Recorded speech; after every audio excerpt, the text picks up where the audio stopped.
Monde numérique. C'est vraiment le réveil de la Chine en 2025. Ils sont bons partout aujourd'hui. Fais gaffe, on va te prendre pour un agent d'influence chinois, toi. Votre problème, les gens qui font la communication, vous les avez castrés. Tu penses que ça manque de masculinité, Marc? Non, ça n'a rien à voir avec ça. Rien à voir avec le temps. Alors Lucie, donc c'est cette IA française. Ne parle pas de ce truc-là parce que vraiment... Monde numérique, le grand débrief. Bienvenue dans le grand débrief de Monde numérique. Cette émission est parrainée par FreePro, le meilleur de Free pour les entreprises. FreePro est un opérateur spécialisé pour les pros qui s'adresse à toutes les entreprises, les TPE-PME, mais aussi les grandes entreprises à travers les solutions experts, des solutions IT, cloud, télécom et cybersécurité spécifiques pour les directions techniques et informatiques. FreePro dispose d'experts de la connectivité et de la donnée. Là où ils mettent le paquet, c'est dans l'accompagnement personnalisé des clients via des équipes dédiées présentes dans une dizaine de villes. FreePro, c'est un peu comme ce podcast, sérieux sans se prendre au sérieux. Leur objectif, c'est de bousculer l'ordre établi sur le marché du B2B, comme ils l'ont fait dans le grand public, avec un credo, simplicité et innovation. Pour en savoir plus, rendez-vous sur freepro.com. Merci à FreePro de soutenir Monde numérique.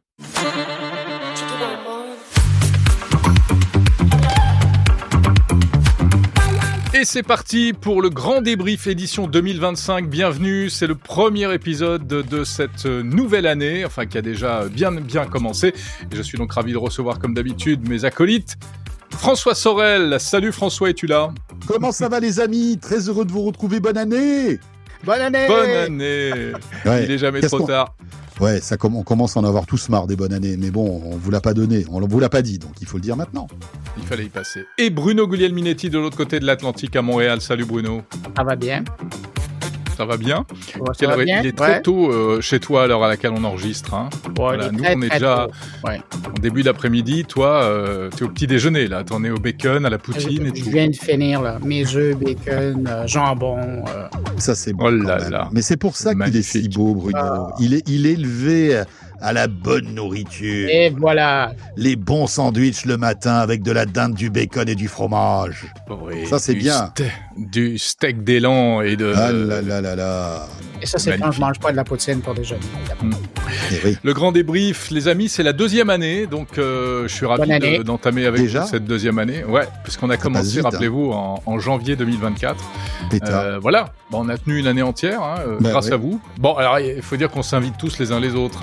C'est un peu, voilà. Ce soir, tout à l'heure, là, dans quelques heures, je vais enregistrer chez François. Enfin bon. Demain, on va t'entendre sur mon carnet. Tu enregistres pas, t'es en direct, monsieur. Ah oui, je suis en direct, exact. Donc fais attention à ce que tu racontes, hein. Bon, ce mois de janvier a été encore une fois assez dense et on va jeter un coup d'œil ensemble sur les principales choses qu'on retient. Vous êtes vraiment au cœur de l'actu, vous suivez l'actu au jour le jour. Donc on va voir ça ensemble, les amis, c'est parti. Bon, est-ce que vous êtes bien rentrés du CES de Las Vegas? Oh là là, cette belle casquette. Oh, la belle casquette du CES. C'est la casquette officielle que j'ai achetée sur place. Parce qu'on te donne plus grand-chose au CES. Hein. Non. Il faut tout acheter maintenant. Ouais. Ah bah oui, bien sûr. Oui. Bientôt, on va acheter l'air qu'on respire à Las Vegas. Ça sera déjà mieux. Il y aura moins de microbes. Hein. C'est déjà ça. Oui, c'est vrai. Pour moi, c'est... Vous êtes revenu malade aussi, vous? Tous les gens... les deux, hein, François? Que je connais. Ouais. Moi, je suis revenu, les amis, mais j'étais une loque. Ça a commencé dans l'avion du retour. Je suis arrivé à Paris, j'ai pris un taxi, j'ai passé la douane, j'ai pris un taxi, je suis arrivé chez moi, je me suis couché pendant 48 heures. Les rideaux baissés, il n'y avait plus personne à la maison, quoi. Mais vraiment la grippe comme il faut, les frissons, la température, magnifique, c'était super. Magnifique. Mais c'est vrai, je t'envoyais Et pour l'anecdote, moi, je me suis rendu à l'avance à l'aéroport parce que je savais que ça allait pas bien. J'ai regardé ma montre, j'ai dormi 5 heures sur mon banc en avion. À l'aéroport de Las Vegas? À l'aéroport de Las Vegas? Ouais. Mon Dieu! Non, mais c'était affreux, cette grippe-là. Non, c'était terrible. Ils m'envoyaient des petits messages. Bruno me disait, oh là là, j'ai 5 épaisseurs de manteau, je grelotte, je dors. Il m'a envoyé les écrans de sa montre connectée, là, qui disait combien de temps il avait dormi. De temps en temps, Jérôme me disait, t'es toujours vivant. Oui. Ouais, parce que c'est-à-dire que moi, j'étais aussi en transit et alors j'étais plus mal, j'étais pas malade. J'étais beaucoup moins malade. Moi, j'étais un petit peu enrhumé à Las Vegas et un peu en rentrant à Paris, mais c'était raisonnable. Mais en revanche, j'ai eu un gros délai d'avion, donc j'étais à Atlanta, j'étais bloqué. C'est une autre journée, c'est plus un délai, là, c'était... Ouais. Donc je m'inquiétais pour toi et je rentre à Paris. 2 jours après, je demande à François, il était au fond de son lit. Bref, c'est la cata. Et on n'est pas les seuls. Hein. Non. Il y avait vraiment une grosse. Pourtant, François et moi, on s'est croisés que sur son plateau. Bon, ça dit, c'est pas ce qui a. C'est pas forcément ce qui intéresse le plus nos auditeurs, hein, de savoir qu'on était malade. Oui, c'est vrai. Si on a des médecins qui nous écoutent, vous êtes des épidémiologistes. Voilà, mais rassurons-les, rassurons tout le monde, on va beaucoup mieux maintenant. Voilà. Bon, voilà. Merci pour ce podcast, c'était bien. Hein, c'était super. Ça commence en 2025. C'est pas facile, non, mais franchement, il faut le dire aux gens qui nous écoutent, c'est pas facile de vous driver là tous les deux. Non, c'est clair. C'est ce qu'on appelle un programme de flou, finalement, sans mauvais jeu de mots. Vous avez compris ou pas? Oui. Oui, d'accord, de flou, la fièvre, tu veux dire? Oui, et un programme de flou. Ah, ok. Et le flux aussi. Dites donc, je peux commencer à vous dire un truc ou pas? Ouais, vas-y, c'est open bar. C'est freestyle. Puisqu'on était au CES avant qu'on soit malade et tout, moi j'ai vécu une nouvelle expérience à la Sphère. Ah oui, c'est vrai. Raconte-nous ton... Et franchement, ça a été vraiment l'une des claques encore de la Sphère de cette année 2025 pour moi. Parce que cette année, alors on y était allé l'année dernière, rappelez-vous, on avait vu ce documentaire, etc., sur la nature, etc., qui va pas bien. Enfin, donc la Sphère, il faut rappeler, c'est ce grand cinéma sphérique, complètement immersif à Las Vegas. Cette bulle qui illumine Las Vegas et qui, à l'intérieur, est une immense salle de spectacle à 180 degrés, on va dire, peut-être plus, parce que c'est au-dessus aussi. Enfin, je sais pas combien, mais c'est énorme. Ça doit être dans les 200, moi, je pense, 200 degrés. Ouais, à peu près la température. T'as pris ton mètre. Oui, absolument. Moi, j'y reçois. Regardez un peu ce que ça donnait. Non, pour vous dire que j'ai été bluffé par la retransmission d'un concert de U2. Que je suis allé voir et j'y allais un peu à reculons parce que je me suis dit... C'était la retransmission, c'était même pas le concert. Non, c'était un replay. Wow. C'était un replay. C'est pour ça que je voulais vous raconter l'histoire.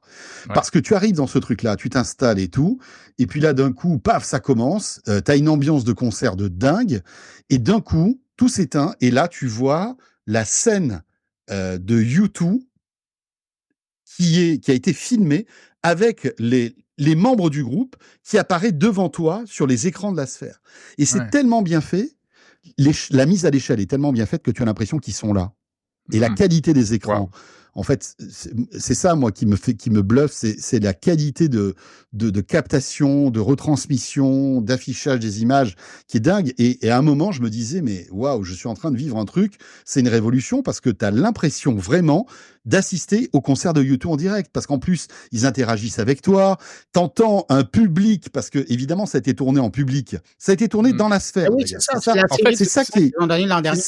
Exactement, c'est ça qui est intéressant. Ils ont tourné un concert dans la Sphère qui retransmettent après dans la Sphère, tu vois. Donc t'entends le public enregistré qui réagit et ça se mêle au public qui est là dans la scène, enfin qui est à côté de toi et qui applaudit, qui chante et tout. Et franchement, tu rajoutes en plus de ça tous les effets spéciaux que tu peux ajouter, vidéo, parce qu'il y a plein de chansons. Évidemment, là, il y avait tous les tubes de U2.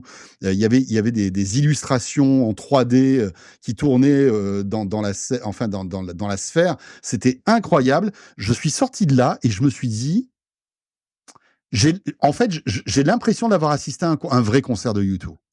François. Et je me suis... Pardon, excuse-moi. Oui, je t'écoute, Bruno. J'allais dire, il y a 30 ans, j'ai vécu la même chose quand les Rolling Stones ont offert leur spectacle sur IMAX.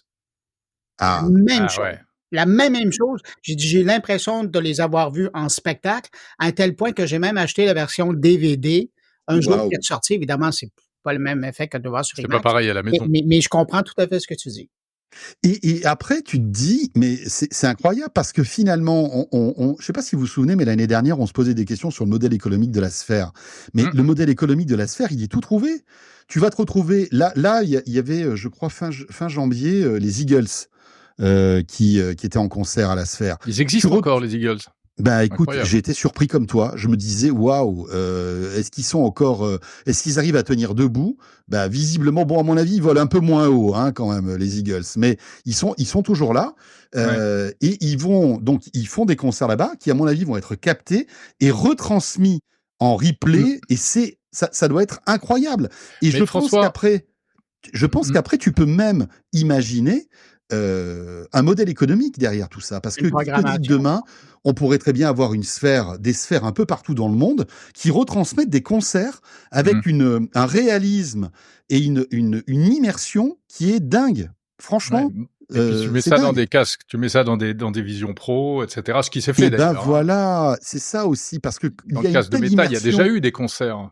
Il y a une telle immersion à 180 degrés, parce que c'est filmé à 180 degrés, ces trucs-là. Bah, je pense que tu peux modifier le fichier pour qu'après, il aille dans des masques de VR. Dis-moi, ce que je voulais te demander, est-ce que tu sais comment ça a été fait? Parce qu'en fait, il y a deux choses. Il y a la captation des musiciens sur scène, ce que tu expliques, et puis il y a tout le décor, mais le décor était déjà là dans le concert live, dans le vrai concert. Donc, est-ce que ce sont deux images superposées? Ils font un mix entre les deux? Ils font un mix entre les deux. Il y a beaucoup de post-prod derrière tout ça. Ouais, tu vois en fait la scène de U2 qui est quasiment tout le temps là, si tu veux. Mais derrière, le décor change totalement. Des fois, tu te retrouves en plein désert avec des couchers de soleil incroyables. Mais ça, c'était déjà présent dans le concert d'origine. Je ne suis pas sûr. Alors là, parce que je n'ai pas vu le concert d'origine. Il faut voir. Mais tu vois qu'il y a beaucoup de travail de post-prod, parce qu'il y a beaucoup d'effets spéciaux qui sont rajoutés, beaucoup d'effets vidéo, des choses comme ça. Vraiment. D'accord. Et François, moi, j'ai parlé à quelqu'un, un collègue canadien qui a été voir le spectacle comme ça, et il avait vu le spectacle original, et il a dit c'est exactement la même chose. Et ben voilà. Mais franchement, c'est hyper bluffant, et ça remet, je trouve que ça rabat un peu les cartes du divertissement, parce que finalement, si tu as une telle immersion que tu as l'impression de voir U2, parce que effectivement, les places coûtent moins cher, étant donné que c'est un replay. Tu vois, donc ça peut permettre à des gens de vivre des émotions d'un vrai concert, alors que les artistes ne sont pas là. Et tu peux dupliquer ça. Moi, je vois le modèle économique. Demain, tu peux imaginer des sphères un peu partout dans le monde qui partagent en fait ce fichier pour que tu puisses assister à un concert de ton artiste préféré. Franchement, c'est impressionnant. Sur le même modèle que IMAX, hein. Exactement. À créer un réseau comme ça avec ce produit bien spécifique. On sait pas. Moi, ça a été ma première émotion de ce CES 2025, en fait, pour tout vous dire. C'est beau. Il était ému, notre ami. Ah ouais. Non, mais vraiment. Ça l'a rendu malade. Ouais, exactement. Bon, et alors, à part ça, parce qu'il y avait quand même un salon, alors on a beaucoup parlé sur nos médias respectifs, évidemment, toi sur BFM Business, Tech & Co, Bruno dans ton carnet, moi dans Monde Numérique, mais avec un peu de recul comme ça, vous en retenez quoi de ce CES 2025? Tu veux qu'on parle d'IA? Justement, oui, il y avait de l'IA, mais moi, beaucoup de gens ici me demandent alors qu'est-ce que t'en penses, qu'est-ce que t'as vu, etc.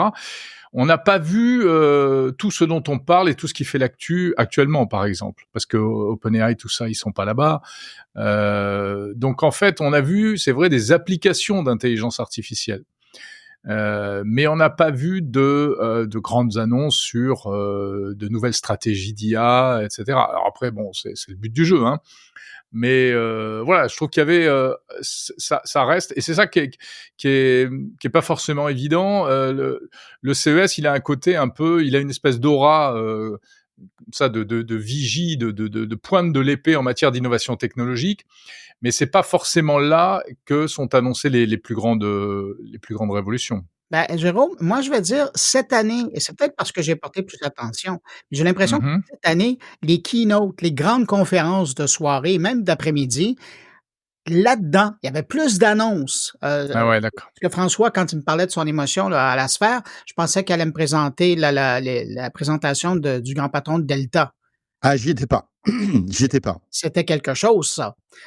De voir des avions entrer dans la sphère. Ouais, ça devait être impressionnant. De voir les gens arriver sur la piste d'atterrissage comme ça.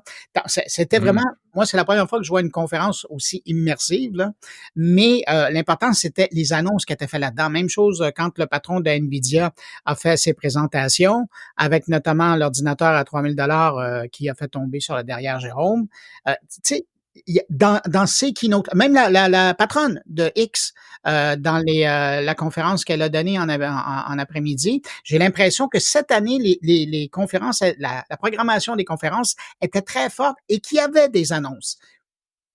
Et si je compare au parquet d'exposition, ben là, c'était plus tranquille. On montrait ce qu'on avait déjà annoncé. Il n'y avait pas grande découverte à faire. Hein. Peut-être à la limite, Jérôme, on l'a vu ensemble, le drone personnel, l'hélicoptère avec le camion pour le ranger dedans. Mais à part de ça, il n'y avait pas grand-chose. Là.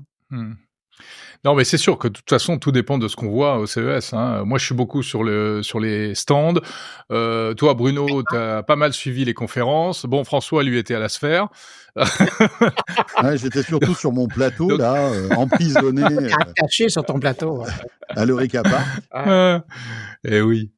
Quelle installation. Non, mais ça reste quand même un salon magique, dans le sens où tu sens qu'il y a une effervescence, tu sens que beaucoup de choses se trament là-bas sur le futur de la tech, et si tu prends simplement que l'exemple de Samsung, ils mettent le paquet à chaque fois, et leurs écrans transparents qui sont assez bluffants, je trouve, que tout comme ceux d'LG, des écrans toujours plus grands. Bolly, là, leur petit robot qui va sortir aux États-Unis, moi j'ai trouvé ça assez intéressant comme concept. Les doigts, hein? Ouais. Moi, tant que je le verrai pas en commande, là, j'y crois pas. Bah, il y était, moi, j'ai assisté à une démo. Je sais, tu l'as vu, mais on l'a vu en 2020 sur la scène. Il se promenait, il suivait le patron de Samsung. Et après, ils nous l'ont présenté en 22 ou en 23, puis en 24. Et puis là, en 25. C'est un truc qui a été fait pour les salons. C'est un truc qui a été fait pour faire des démos, et c'est tout. Peut-être. Mais en tout cas, j'ai reposé la question à l'un des dirigeants de Samsung qui me disait que c'était prévu pour les États-Unis cette année, en 2025. Ouais. Après, on verra. C'est un peu comme la voiture de Sony, non? La voiture de Sony, elle est, elle est là tous les ans, mais elle est jamais sortie. Oui, mais elle a été annoncée, là, cette année. C'est la grosse différence. Ouais. Elle sort en 2026. Mais François, l'année prochaine, je vais faire une annonce, moi, au CES. Je ne le sortirai jamais, mais je vais faire une grosse annonce. Ouais. Bruno le robot. Non, l'avatar. Bruno l'avatar. Ah, pas mal. C'est moins cher. Ouais. Non, mais il y avait quand même pas mal de choses intéressantes. La vie santé, bien sûr. En vrai, ça vaut la peine d'aller au CS. La robotique aussi, c'était cool. Enfin voilà, il y a plein de choses. Je sais pas si vous avez vu le nombre d'aspirateurs robots qui font des trucs tous plus fous les uns que les autres. Des robots, des robots piscines aussi, mais hyper intelligents. Enfin, il y a plein de trucs. C'est dingue. C'est aussi la montée en puissance de la robotique, et surtout la robotique chinoise, les amis. Oui. Et là, ça rigole pas. Ça rigole pas. Nos amis chinois commencent véritablement à s'émanciper et à faire des trucs dans leur coin qui sont hyper bluffants. Vraiment. Ouais, parce que le robot avec le bras qui ramasse les chaussettes, là, c'est Roborock, c'est une marque chinoise. C'est Roborock. Ça. Ouais, Roborock. Et puis enfin, ils ont vraiment ça bosse là-bas. Hein. Ça bosse, et franchement, ils font des trucs vraiment cool. Hein. Ouais. Et il y a quelqu'un. Oui, Bruno. J'allais dire, quelqu'un qui m'a fait remarquer. J'allais faire une transition, mais vas-y. Mais il y a quelqu'un qui m'a fait remarquer que, puis c'est vrai, je l'ai vu cette année, je portais pas vraiment attention à ça. Il y a toute une aile, et ça, c'est du côté du pas Central Hall, mais de le lieu, le centre des conventions, mais dans la partie South, au-dessus. Et maintenant, ils ont ramené toutes les petites entreprises chinoises et taïwanaises qui font des produits à la première génération. Et on m'a fait remarquer, regardez bien les produits que vous voyez, parce que l'an prochain, vous allez revoir dans les grands kiosques au North Hall, au South Hall, ou sinon au Venetian, sous une marque, parce que c'est là qu'ils vont dépister les nouveaux produits qui par la suite vont vendre, et je pense que c'est pas faux. Alors, j'ai été faire un tour là-dedans, c'est assez intéressant. Bon, c'est vrai que si on met de côté les possibles barrières trumpiennes qui risquent d'être montées contre les Chinois, parce qu'il y a ça quand même, effectivement, oui, mais aux États-Unis, ils innovent à toute vitesse. Non, aux États-Unis, oui, mais en Europe, est-ce qu'en Europe, on s'achemine pas aussi vers ce genre de choses? Peut-être. Mais ça, pour l'instant, on n'en sait rien. Hein. C'est la grosse question politique et géopolitique du moment, et on va pas se lancer là-dedans. Et voilà. Mais pour revenir aux Chinois, alors justement, la transition est toute trouvée. Hein, puisque on va évacuer le CES, c'est fini, c'était début janvier, là on est fin janvier, et l'actu, c'est cet incroyable système chinois qui a été lancé, le fameux DeepSeek, que vous avez un peu traité vous aussi de votre côté, enfin abondamment j'imagine, et c'est une affaire qui n'arrête pas de rebondir. Comment vous voyez ça, ce DeepSeek? Vous y croyez ou pas? Ça va révolutionner le truc, ou c'est dans une semaine tout le monde l'aura oublié? Perso, moi, je pense que c'est vraiment un séisme, je pense, dans l'écosystème de l'IA, parce que on l'a tous expliqué. La puissance en fait de DeepSeek, c'est de faire aussi bien, voire mieux que ChatGPT, en ayant une frugalité de puissance de processeur et en fait de calcul qui n'a rien à voir. Et ça remet en cause, je trouve, un peu toutes les postures qu'ont ces grandes boîtes américaines qui courent après les milliards pour pouvoir investir dans les processeurs, et notamment les processeurs Nvidia. Là, tu as une entreprise chinoise qui sort un équivalent à ChatGPT qui aurait coûté, alors il dit 6 millions de dollars, on ne sait pas, hein, peut-être que ça a coûté 2, 3 fois, 4 fois le prix, mais même, je pense que ça a coûté beaucoup moins cher que ChatGPT d'OpenAI, qui est open source. Ça, c'est quand même assez fort, c'est-à-dire que moi, demain, j'ai envie de télécharger DeepSeek, j'ai envie de le modifier, j'ai envie de le pimper, et je peux le faire, ce qui n'est pas le cas de ChatGPT d'OpenAI. Donc, franchement, et personne ne les a vus arriver.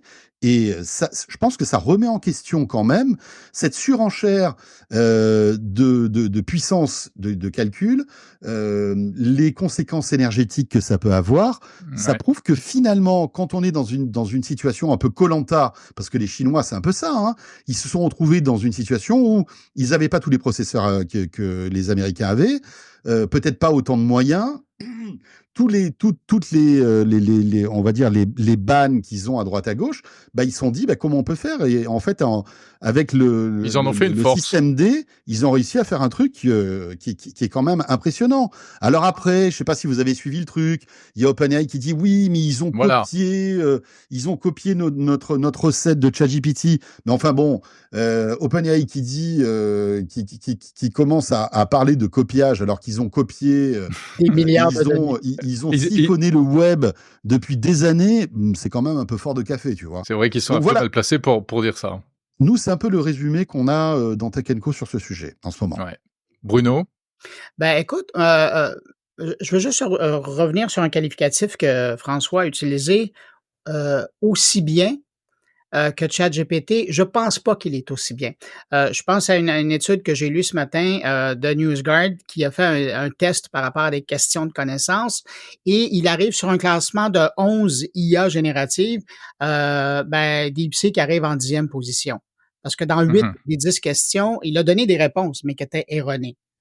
Mais il donne des questions. Mais je pense que il fait pas aussi bien, mais il fait. Et juste pour ça, à ce coup-là, je pense que c'est une grande leçon qu'on envoie, surtout à une semaine de l'annonce où le président américain qui annonce 500 milliards pour développer l'infrastructure de l'IA aux États-Unis, et puis que tu as un petit Chinois qui arrive à côté en disant « Parce que moi, monsieur, je l'ai fait à 6 millions ». Comme tu le disais, François, ça a probablement coûté 12 ou 24, mais peu importe, on n'est pas dans l'ordre des milliards. Et depuis 2 ans et demi, on est habitué que quand on parle d'IA, peu importe où on est dans le monde, si on n'a pas 1 milliard à mettre sur la table... On est des losers. Oui, on fait pas partie du club. Et hier soir, je rencontrais des gens de l'industrie de l'IA à Montréal et je leur parlais, justement, c'est pour leur faire un petit peu le portrait de ce qui se passe depuis 2 semaines. Et je leur disais... Le Canada, mais l'Europe aussi, est revenu dans le club des possibles parce que chez vous, c'est quelques millions que vous avez investis, chez nous aussi. On peut maintenant, avec une centaine de millions, arriver à établir quelque chose de très puissant. Puis ce que tu ramenais, puis je terminerai là-dessus, François, moi, le plus important, c'est l'open source. le code source ouvert. Quand on regarde, je regardais sur Hugging Face, depuis la sortie, ça fait une semaine, là, depuis qu'il est sorti, il y a eu 600 versions qui ont été bâties à partir de DeepSeek. Waouh, en quelques jours. 600 versions. Et ils ont donc Perplexity, c'est Perplexity, je crois, qu'il a adapté, non? Perplexity l'a ajouté dans son offre. D'accord. Mais parallèlement, Hugging Face, eux, ont accueilli DeepSeek, le code en open source, et puis maintenant, ils l'ont offert à la communauté, et donc il y a des gens qui sont partis avec ça. Et le résultat aux courses, il y a eu 4 millions de téléchargements de une des 600 versions, incluant l'original, sur des ordinateurs de développeurs pour bonifier ou carrément pour l'utiliser. Ben ça, là, c'est un méchant coup de chapeau. Donc, ce qui est intéressant, c'est ce qui va sortir de tout ça. Ben oui. Ouais. Puis entre-temps, hier, il y a Alibaba qui a présenté Gwen 2.5 Max, qui est encore plus fort que ChatGPT, puis évidemment DeepSeek. La course, là, puis tu le dis, hein, on le suit au quotidien. Moi, à chaque jour, maintenant, j'annonce quelque chose là, dans mon 120 secondes. Là. Ben oui, j'ai entendu que tu en parlais encore aujourd'hui. Moi, j'en parle également. Alors, maintenant, dans Monde Numérique, là, à partir de ce début d'année, j'ai le plaisir d'accueillir chaque mois quelqu'un que vous connaissez très bien, qui est Luc Julia, et qui va donc intervenir tous les mois dans Monde Numérique pour décrypter un peu certains sujets d'actu. Et alors, dans l'interview et dans son intervention qui passe ce samedi, donc 1er février, justement, il décrypte tout ça, et c'est super intéressant parce que et ça rejoint un peu ce que vous dites. C'est il y a vraiment une page qui se tourne. C'est un petit peu un coup de semonce pour ces grandes startups et ces grandes entreprises américaines, et surtout cette course au gigantisme. Et finalement, c'est intéressant parce que c'est peut-être, alors ça, c'est moi qui tire cette conclusion-là, on entre peut-être dans une nouvelle ère plus frugale, de frugalité en fait, la fameuse frugalité pour l'intelligence artificielle, que tout le monde appelait à ça, et notamment en Europe, pour des raisons à la fois économiques, environnementales, etc. Ben c'est peut-être ça, ils se prennent une claque, mais c'est peut-être l'IA qui en sortira grandi de tout ça. Et là, effectivement, pour l'Europe, c'est plutôt un bon point, et encore plus, alors que la semaine prochaine, il y a un événement à Paris qui s'appelle le Sommet de l'IA, qui est le grand raout où tout le monde, on attend Sam Altman, Elon Musk, etc. Ça va être le gros événement consacré à l'IA. Et la couleur qui était annoncée déjà, c'était de parler d'une IA plus frugale, plus éthique, etc. Et ben là, c'est paradoxal. Les Chinois servent ça sur un plateau. Et je trouve que ce sommet de Paris, il s'annonçait déjà un petit peu comme une espèce de contre-sommet ou de contre-IA, une sorte d'IA de résistance à l'européenne contre les Américains. Et là, il y a encore plus d'arguments pour aller dans ce sens-là, finalement. Ouais, mais moi, ce qui m'inquiète, c'est l'Europe dans tout ça, parce que d'un côté, on a la toute-puissance américaine, la montée en puissance chinoise. Nous, alors oui, on a Mistral, mais ok, d'accord, mais pourquoi on parle pas autant de Mistral? Pourquoi on parle pas autant de Mistral que DeepSeek? Je comprends pas. Ça, je suis tout à fait d'accord. Tu vois, ça fait. Alors nous, on en parle, mais Mistral n'a pas à rougir des benches de ChatGPT. Aujourd'hui, il y a un chat qui s'appelle le chat de Mistral, qui est plutôt bien fait, et qui est tout à fait honorable. Qui est maintenant connecté à l'actualité avec l'AFP. Ouais, et pourquoi ne parle-t-on pas de Mistral alors qu'on parle de DeepSeek, tu vois? Et je crois que ça. Pardon, excuse-moi Bruno, je t'ai pas entendu. Est-ce qu'il est en code source ouvert? Est-ce qu'il est en open source? Je crois qu'il est en open source, mais je n'en suis pas sûr. Ils ont plusieurs versions. Il y a pas mal de travaux chez Mistral qui sont en open source et d'autres qui ne le sont pas. Je crois qu'il y a un peu des deux, et je t'avoue que pour le chat, je ne sais pas. Mais malgré tout, je crois qu'il y a aussi un problème, c'est que on ne sait pas communiquer. On ne sait pas communiquer, on ne sait pas mettre en avant, on ne sait pas faire des coups. Parce que DeepSeek, qu'est-ce qui s'est passé? Pourquoi d'un coup on a parlé de DeepSeek? Il y a bien eu une mèche qui a été allumée, si tu veux. Tu vois ? Alors, vous avez remarqué, ça s'est fait en 2 temps. La fusée a eu 2 étages. Le premier étage, c'était la première version qui était le modèle R1, je crois, oui. Qui a commencé quand même à alerter parce que c'est là où ils ont annoncé qu'ils avaient entraîné leur modèle pour à peine 6 millions de dollars et que, après quelques tests, on s'apercevait qu'il était super intéressant. Et le deuxième effet qui se coule, c'est arrivé en janvier, là, il y a pas très longtemps, il y a moins de 10 jours. C'est l'application qui a battu des records de téléchargement, l'application mobile de DeepSeek qui a battu des records de téléchargement. GPT, ouais. Voilà, exactement. Et ça a déclenché un petit peu le mouvement de panique et donc la chute de toutes les valeurs tech et notamment Nvidia en bourse.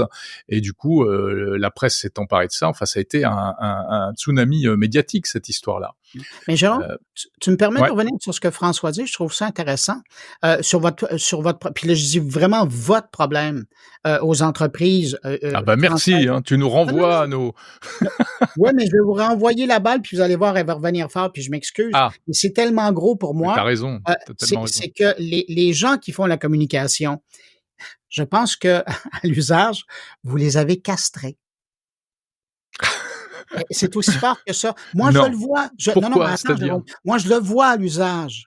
Depuis 2-3 ans, il y a énormément, parce que, écoute, 120 secondes de tech, là. Dis donc, tu penses que ça manque de masculinité, Marc? Non, ça n'a rien à voir avec ça. Rien à voir avec les temps. Mais donc, évidemment, castrer, c'est une image, là, on s'entend. Heureusement. Mais je vois la différence entre les gens de RP qui communiquent avec moi de France et les Nord-Américains. L'approche est pas du tout la même. Ils sont sur le bout des pieds en espérant ne pas me déranger, tandis que les RP américaines, canadiennes, c'est blanc, on a ça, puis t'es con si t'en parles pas. Tu sais, on n'est pas du tout dans la même façon. Moi, j'ai l'impression que vous les avez... C'est intéressant, c'est très intéressant ce que tu dis. Mais c'est ça. Mais je pense pas que ce soit, je pense pas que ce soit nous les fautifs. Je pense que c'est culturel. Je pense que c'est culturel. Je pense que je suis d'accord avec François. Et puis après tout dépend de comment dirais-je, de la stratégie marketing et de communication de chaque boîte, tu vois. Mais pour revenir à Mistral, moi je vous donne un petit exemple. Arthur Manch, qui est le big boss de Mistral, ne veut pas venir dans Tech & Co. Alors, c'est bizarre. Au-delà du fait, je suis pas du tout vexé, il y a aucun problème, il y a pas de souci. Peut-être qu'il aime pas l'émission, il y a peut-être d'autres choses, mais malgré tout, quand tu portes tu vois, tu portes sur tes épaules un concept, un projet, tu as une émission qui t'invite, etc. Et on l'a invité, je sais pas combien de fois, à chaque fois, il y a toujours une excuse. Tu te dis, mais pourquoi ? Alors qu'en fait, je lui déroule le tapis rouge et ça me ferait plaisir d'avoir sa vision, de le promouvoir parce que c'est quelque chose de français. Je veux dire, voilà, moi c'est mon job. Mon ego n'est pas touché par ça. Je m'en fous totalement. Mais en revanche, ma mission, c'est de promouvoir ce que fait la France. Et je trouve débile de ne pas pouvoir les écouter et comprendre leur stratégie. Je comprends pas. Ouais, il y a cette volonté d'être discret, de faire ça dans un coin, etc. Alors, il est pas si discret, mais il concentre visiblement sa communication sur les médias très généralistes. Alors après, on peut interpréter. Est-ce que c'est pour ne pas être confronté à des questions trop pointues aussi, parce que quand t'es invité sur France Inter, t'auras pas le même questionnement que quand t'es invité sur Tech & Co. Et voilà, mais c'est vrai que c'est un peu bizarre. Moi aussi, j'ai essayé de le faire venir. Alors, je voulais l'avoir dans Monde Numérique, mais c'est vrai que c'est fou parce que tu vois, j'ai eu une belle interview avec comment il s'appelle, Romain Huette de OpenAI, mais alors c'est pas le même niveau, c'est pas Sam Altman, mais c'est quand même la boîte qui est au cœur de l'actualité de l'IA et effectivement Mistral est inapprochable pour nous, on n'arrive pas à la voir. Donc il y a il y a ça, mais je pense aussi qu'il y a alors pour Mistral, je sais pas, mais sinon il y a quand même, et ça fait des années, François, on l'a constaté depuis toujours, la communication en France, c'est vrai que c'est pas pareil, ils savent pas faire, bien sûr. Ils savent pas se faire mousser. C'est à la fois, c'est aussi quelque chose de respectable. Souvent, c'est parce que ce sont des ingénieurs qui sont aux commandes et les ingénieurs, ils avancent pas pareil. Il faut que tout soit verrouillé. Il faut que il s'agit pas de faire mousser une innovation qui n'a pas été approuvée par leur père, par la communauté, il faut qu'ils soient sûrs d'eux, et il n'y a pas ce côté hyper punchy, hyper marketing. Ou alors, bon, quand ça y est, ça, parfois aussi, ça part en vrille. Et à l'inverse, ils font parfois de grosses bêtises. Regardez ce qui s'est passé dernièrement avec Lucie. Alors Lucie, donc c'est cette IA française, hein, ne parle pas de ce truc-là parce que espèce de ChatGPT français. Oui, mais les pauvres, ils se sont fait démonter, donc ils ont balancé ce truc en disant c'est peut-être l'IA du monde enseignant pour bientôt, pour demain et tout. Et en fait, tout le monde s'est jeté là-dessus et s'est rendu compte que ça marchait pas. Ils racontaient plein de bêtises et ils se sont fait tuer. Et c'est l'exemple type du bad buzz. Et à la veille, à l'approche de l'IA, c'est dramatique. On va pas les Qu'est-ce que t'en penses? Non, mais c'est bien fait pour eux. Excuse-moi, mais aujourd'hui, tu jettes comme ça en pâture un large language model qui s'appelle Lucie, qui raconte n'importe quoi. On a l'impression que... Mais Google l'a fait aussi, je te signale. Il était pire que ChatGPT en 2022. En fait, ce truc-là, les œufs de vache, enfin, on tombe sur tout ce qu'on a connu en novembre 2022. Mais il a 2 ans de retard. Mais encore une fois, avant de lancer ce truc et de le jeter en pâture, parce que quand tu lances un truc comme ça, tu jettes ça en pâture. Tu sais que tu vas te faire démonter. Et ils ont pas mesuré. Tu vas te faire démonter sur les réseaux sociaux, les médias vont s'en emparer, tu vas passer pour un débile. Enfin, franchement, c'est une catastrophe. Surtout quand le niveau à côté est aussi élevé. Donc, ce que tu fais avant de lancer ça comme ça, tu fais je sais pas moi, un groupe de bêta-testeurs. T'en mets 10, 100... 500, 1000, tu vois ce qui se passe. Mais c'était ça, c'était un bêta-test. Hein. C'était une bêta. Non, mais un bêta-test, c'est pas ouvert à tout le monde, tu vois.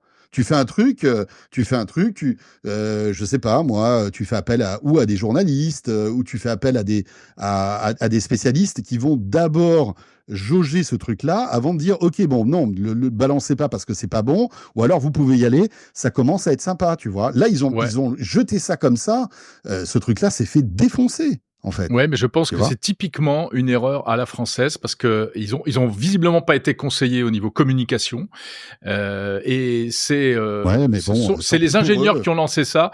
Je pense en toute bonne foi, en se disant notre truc est pas fini, on le sait, mais justement on veut le mettre dans la. C'était une démarche de vraiment collaborative, de porteurs de projets open source, et ils n'ont pas du tout mesuré l'impact que ça pouvait avoir. Mais ça a pas été là où c'est grave, c'est que ça n'a pas été présenté comme ça. Bruno a raison. Ouais, mais ça n'a pas été présenté par qui? Déjà, en plus, on a dit tout. C'est pas pour prendre leur défense, mais on a dit tout et n'importe quoi. On a dit que c'était un truc du gouvernement, c'était l'IA qui allait être imposé dans tous les lycées, ou enfin presque. C'est pas vrai, c'est pas du tout Jérôme, ça. Quand on lance un truc comme ça qui est mal fini, on ne le lance pas. Voilà. Donc c'est un problème de communication. Après, on peut en parler pendant des heures, mais tu gardes ton truc, tu le fais tester par un groupe de bêta-testeurs, et puis tu vois ce qui va, ce qui ne va pas. Mais s'ils nous avaient demandé, à toi ou à moi, on leur aurait dit, attention, il y a un contexte actuel qui est ce qu'il est, les innovations arrivent à toute berzingue toutes les semaines et on atteint des niveaux absolument complètement fous. Si vous n'êtes pas à la hauteur, vous allez vous faire tuer. Mais personne leur a dit ça. Comment tu vois ça? Parce que personne ne leur a demandé, parce qu'ils ne nous l'ont pas demandé. Ils l'ont demandé à personne. Voilà. Ni à nous, ni même à des spécialistes de la communication que nous ne sommes pas forcément, mais ils auraient pu s'en entourer. Bruno, comment tu vois ça de Montréal? Ça me fait penser à une initiative il y a plusieurs années où il y avait un fonctionnaire ici au Canada, un fonctionnaire fédéral, qui pendant des années s'est battu avec la fonction publique pour pouvoir créer un bureau d'information sur MySpace. Et le jour où il a eu l'autorisation et il a été capable de le bâtir, MySpace fermait. Tout le monde était rendu sur Facebook. Et le pauvre, je me souviens d'avoir couvert l'histoire. J'avais fait un reportage avec lui, je l'avais interviewé. Et lui, il était tellement... Ça faisait 4 ans, je pense, qu'il travaillait sur le projet, ou 3 ans. Et puis lui, il voulait le sortir. Mais je vous rendez compte qu'il n'y a plus personne. Hein? Vous avez votre bureau, mais il n'y a plus personne. Tout le monde est parti. Non, on veut le sortir quand même pour montrer que c'est possible. Ben oui, mais c'est ça. Sauf que il faut regarder, ça revient à ce que François disait, il faut regarder l'air du temps. Là, maintenant, tu as des bolides. Puis ce que tu disais aussi, Jérôme, aujourd'hui, tu as des bolides qui sortent, qui sont à 95% solides. Puis toi, tu arrives avec une brimballe qui tient tout juste et puis qui se fait ramasser. Écoute, pour que moi, j'en parle. C'est d'autant plus dommage qu'on a le talent pour faire des trucs exceptionnels, tu vois. C'est ça qui est terrible. Si encore on était vraiment des brels dans ce sujet, voilà. Mais on a un potentiel incroyable et on se fait simplement pour essayer de coller un calendrier avec ce sommet de l'IA qui arrive. Parce que je le vois bien, hein, le tableau. Oui, c'était ça. Le sommet de l'IA arrive. Tiens, 2 semaines avant, on va sortir Lucie. Ça va monter, ça va être cool, etc. On pourra dire pendant le sommet de l'IA. On sera les stars de l'événement. Et ben voilà, tu vois. Mais c'est excusez-moi, mais c'est une erreur de communication, c'est pas une erreur technologique. C'est ça que je veux dire. Oui, c'est une erreur technologique. C'est un retard technologique, mais qui est assumé, qui est assumé. On que c'est les deux. Ouais, mais c'est comme si tu montrais une voiture qui n'est pas encore terminée, tu vois. C'est une erreur technologique de la montrer alors qu'elle n'est pas terminée. Mais rappelez-vous les lancements, les présentations de Gemini, de Google, enfin qui s'appelait pas Gemini, qui s'appelait Bard. C'était un carnage au début, et c'était Google. Donc tout le monde s'est moqué d'eux. Des années avant, Microsoft avait mis son agent conversationnel. Et Cortana, exactement. Ah oui, mais c'est pas parce que Google fait des conneries qu'il faut que nous aussi on en fasse, tu vois. Enfin, je veux dire. C'est pas ce que je veux dire. Non, mais c'est sûr. Oui, bien sûr, tu dis oui, on n'est pas les seuls à faire des conneries, Gemini. Ok, mais c'est pas une excuse pour moi. C'est pas une excuse. En plus, c'est intéressant parce que c'est les mêmes conneries. C'est-à-dire que c'est toujours finalement la faiblesse de ces IA génératives. Hein, qui est vraiment qui est un peu une espèce de mur qu'on n'arrive pas à franchir, parce que même ChatGPT aujourd'hui, qui s'est beaucoup amélioré, il dit encore des bêtises. Il lui arrive de raconter parfois n'importe quoi. Sûr, on a tous des anecdotes. Et même DeepSeek, je me suis amusé un petit peu avec lui. Il raconte beaucoup de bêtises. Bien sûr. Surtout DeepSeek, c'est ce que disait Bruno tout à l'heure. Mais messieurs, je peux vous demander ce que vous pensez de... C'est une coïncidence, évidemment. Mais cette semaine, il y a quand même OpenAI qui a décidé de sortir son O3 Mini, l'offrir gratuitement maintenant aux gens, alors que c'était spécifiquement prévu pour les gens abonnés. Eux aussi, ils se sentent dans l'eau chaude. Eux aussi, ils sentent qu'ils ont besoin de montrer quelque chose d'intéressant en disant « Oh, il n'y a pas que DeepSeek, il n'y a pas que Gwen 5 Max, là. » Mais eux, ils sont dans l'ultra-communication, mais ça date pas d'hier. Regarde, au mois de décembre, ils avaient ce qu'ils avaient baptisé le calendrier de l'Avent, où tous les jours, ils annonçaient une nouveauté. Et OpenAI, ça n'a été que ça. Et alors, c'est drôle, parce que chaque fois qu'OpenAI annonce un gros truc, t'as Google derrière qui en annonce un autre. Ouais. Donc, mais après, je pense que le revers de la médaille de ce truc-là, c'est qu'après tu te lasses, en fait. Tu te lasses de toutes ces annonces qui, pour certaines, ne le sont pas. Enfin, c'est vrai qu'il y avait des annonces qui étaient pas très fortes pendant ce calendrier de l'Avent. T'avais des trucs un petit peu plus cool, mais je pense qu'il faut pas aussi noyer les gens et les journalistes avec des annonces quasi quotidiennes, tu vois, parce qu'au bout d'un moment, tu tiens pas la rampe.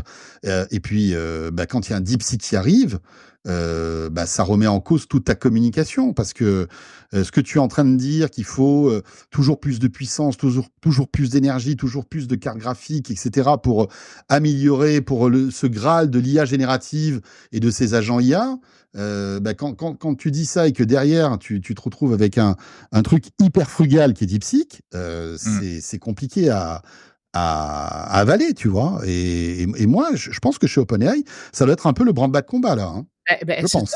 C'est pour ça que je vous parlais de 0.3 Mini gratuit, parce que selon moi, c'est la première fois que OpenAI se retrouve dans cette situation-là. C'est-à-dire que avant ceux qui menaient la bataille de la communication, des coups de promo, puis c'était les autres qui couraient après. Mais là, ce coup-ci, évidemment, ils l'ont pas vu venir. Ils se font voler la vedette. Ils se font voler le palmarès dans les boutiques d'applications. Puis le résultat, on va rendre un outil payant gratuit parce qu'on va aller chercher, on va essayer de reprendre le leadership dans l'histoire. Puis moi, ce que je trouve intéressant aussi dans tout ça, c'est que ça fait changer la valeur de cette IA générative, qui était quelque chose d'ultra premium, qui coûtait énormément cher.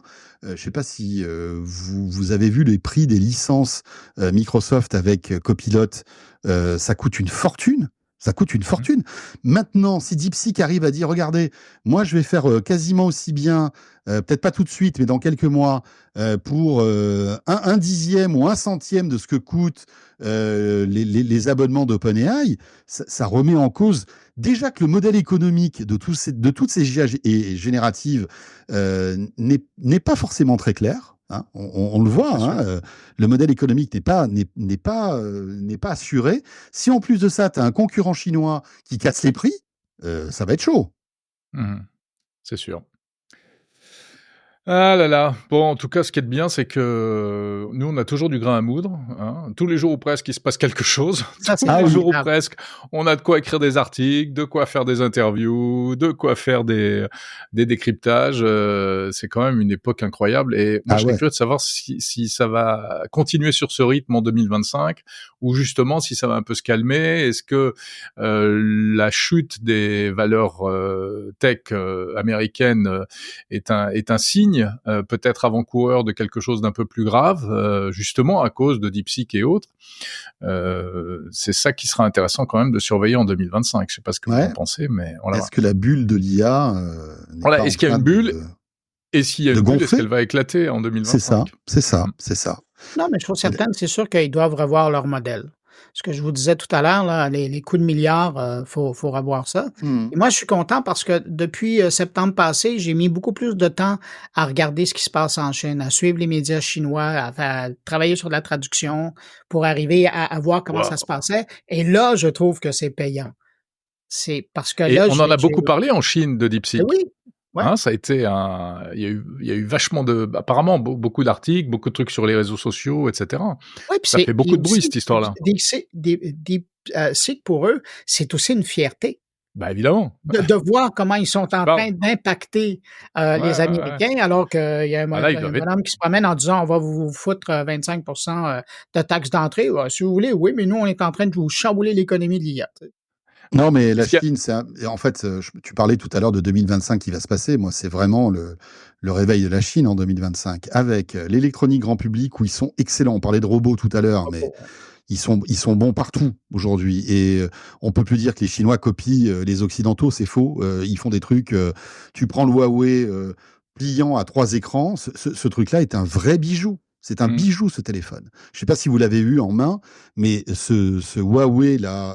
Chez toi d'ailleurs, on l'a vu dans tes mains. Sur ton plateau. Il est incroyable.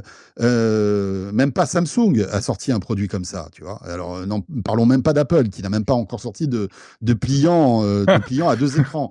Les voitures électriques, ils sont incroyables dans les véhicules électriques. Ils font des trucs aujourd'hui hyper bien finis avec une autonomie qui n'a pas à rougir face à celle de Tesla.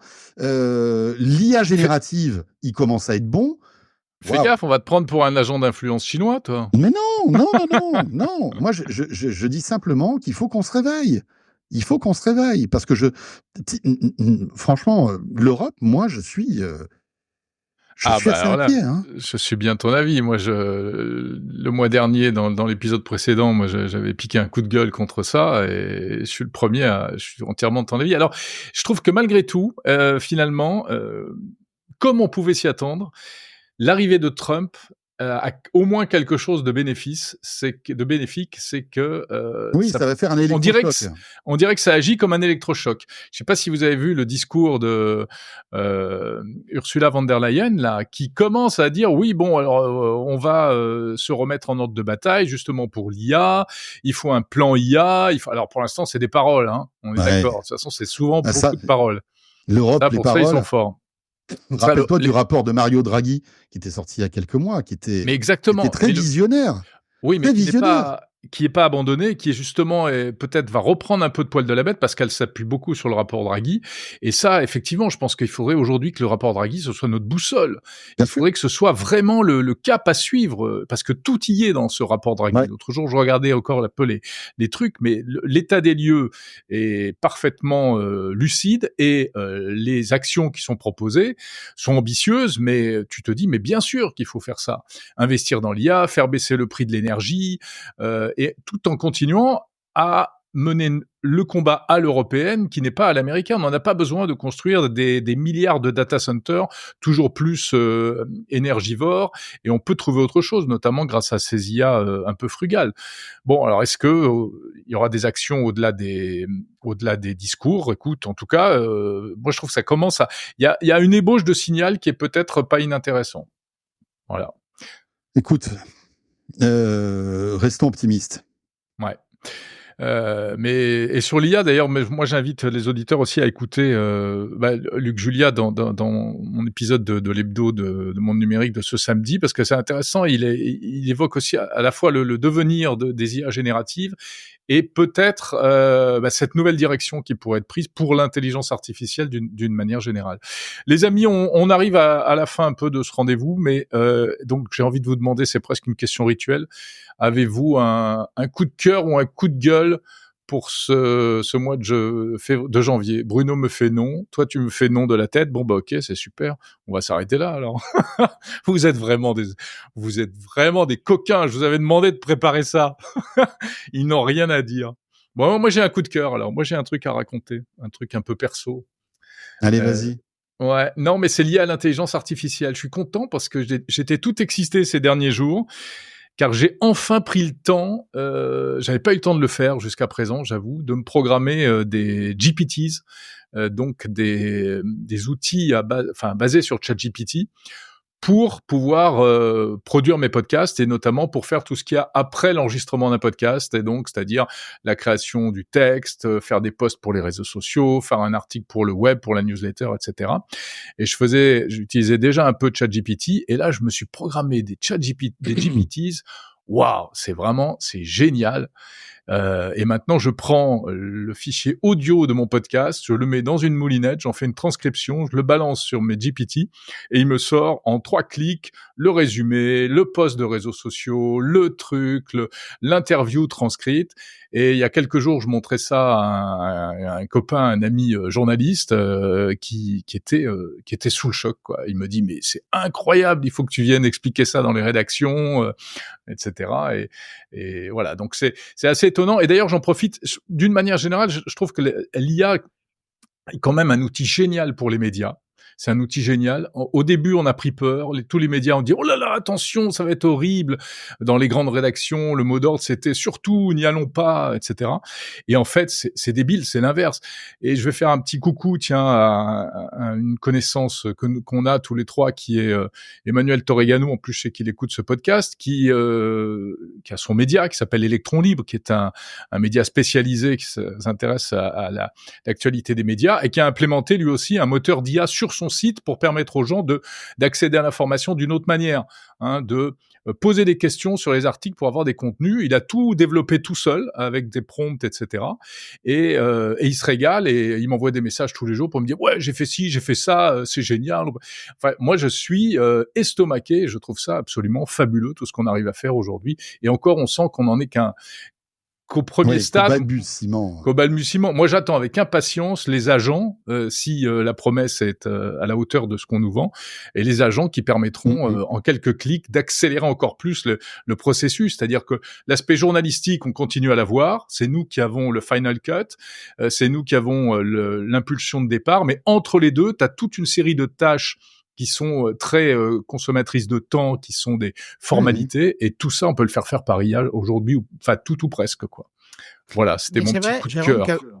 Pour des gens comme nous qui n'avons pas une immense équipe comme François, bien sûr, qui est une super bonne équipe, mais nous, on n'a pas les moyens d'avoir ça. Moi, je dis souvent, d'utiliser l'IA depuis 2 ans dans la production, moi, c'est l'équivalent d'avoir 5 personnes qui travaillent avec moi. Ouais, pour arriver à faire le bulletin quotidien, le magazine une fois semaine, et puis les articles. C'est fou. Moi, j'ai l'impression d'avoir toute une équipe. Puis quand les gens me communiquent en disant, vous saluerez votre équipe, je dis, ça va aller vite, c'est avec moi. Ouais. En fait, tu es un peu rédacteur en chef de tes agents IA. Exactement. Oui, mais il faut pas avoir honte de ça, Bruno, parce que non.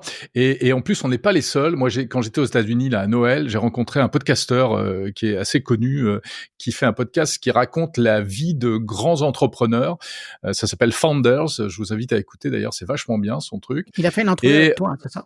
On n'a pas fait d'interview. On a discuté simplement comme ça. La prochaine saison. Ouais, exactement. Mais il me demandait comment je travaillais et vice-versa. Je demandais comment il travaillait. Et en fait, on avait énormément de similitudes. Et il me dit, mais toi aussi, tu travailles tout seul? Et je lui dis, bien sûr, bien sûr. Pour moi, le travail journalistique, il est complet. C'est-à-dire qu'il faut garder la main journalistique du début à la fin. Et donc, lui aussi, il travaille entièrement tout seul. Il lit des tonnes de bouquins, il fait ses podcasts, il enregistre, il mixe, il met en ligne. Voilà, c'est aussi... Après, c'est propre au podcast, qui est un truc super léger, donc d'une certaine manière super puissant, et on peut faire tout ça tout seul, contrairement à la vidéo, la télé, etc. Donc on n'est pas, c'est un process qui est assez répandu hein, quand même. On est des monomédias, à défaut d'être monomaniaques. Voilà. Puis donc pas de j'ai une grosse équipe, j'ai pas une grande équipe. Mais si, tu as une grosse équipe. Ouais, bah écoutez, c'est pas parce qu'on a. T'as Léa qui fait tout le travail. C'est ça, exactement. On lui fait un bisou à Léa d'ailleurs. Ouais, on l'embrasse Léa. Et non, mais c'est vrai qu'on est aussi en équipe restreinte, mais c'est vrai que voilà, l'IA est en train de bouleverser tout ça. Je sais pas si vous avez vu. Alors, on est dans un autre domaine de l'IA, mais cette fois-ci l'IA vocale, avec l'interview de Charles Bietri qui est passé sur TF1. Ouais. Tout à fait. Grand journaliste sportif, bien sûr, que tous les Français connaissent et qui est atteint d'une maladie terrible, qui est la maladie de Charcot. Il peut plus parler. Et en fait, l'IA générative lui a redonné la voix, en quelque sorte, et a répondu aux questions de la journaliste. Et c'était sa voix, parce qu'il avait écrit, lui, les questions. Il peut encore écrire, visiblement. Et c'était très émouvant. Et en plus, là, on se rend compte de la puissance de tout ça, parce que sa voix était d'un réalisme. Je sais pas si vous avez entendu ça ou Jérôme moi j'ai entendu ça. Ouais, mais le réalisme de la voix était incroyable et ça ouvre des perspectives qui sont vertigineuses, bien sûr. Mais forcément. Tu sais que ça, c'est fou, mais ça, c'est un truc auquel moi je pense depuis 1 an et demi. Et en plus, tu vois, même pour des raisons personnelles, tu vieillis et tout, tu te dis, on ne sait pas ce qui peut nous arriver, et demain on peut être privé de notre voix. Et a fortiori pour nous, notre voix étant notre outil de travail, c'est pire que tout. Ouais, c'est pas bon. Et l'IA et l'IA générative et la synthèse vocale, etc., ouvre des perspectives fantastiques, et heureusement. Ouais, c'est clair, c'est sûr. Ouais.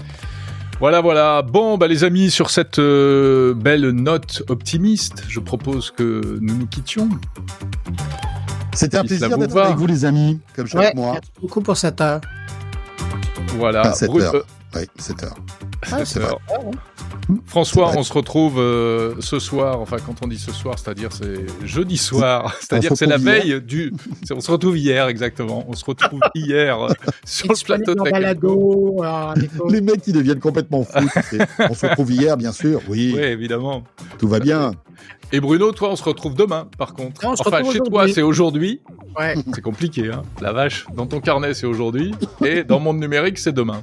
Exactement. En tout cas, on ne se quitte pas. Et merci à vous de nous écouter, bien sûr. Merci d'être de plus en plus nombreux. Écoutez, c'est pas pour dire et c'est pas pour me vanter, mais en ce moment, l'audience de Monde Numérique explose. Donc, continuez.